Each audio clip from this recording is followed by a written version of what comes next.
This is Samar Sekhan, and this is how to add color or background to an Excel cell. So on the Excel spreadsheet, you highlight the area which you want to format. I'll type in 12.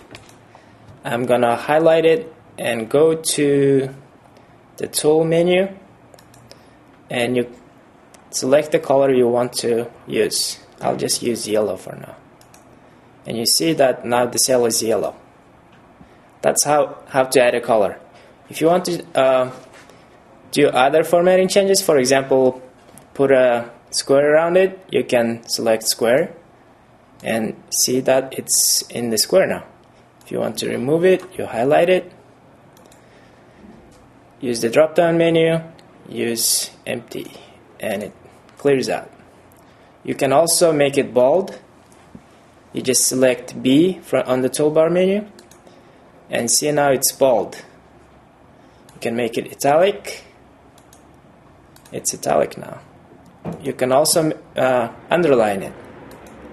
It's underlined now. And that's how you add color and patterns to an Excel cell. Thank you for watching.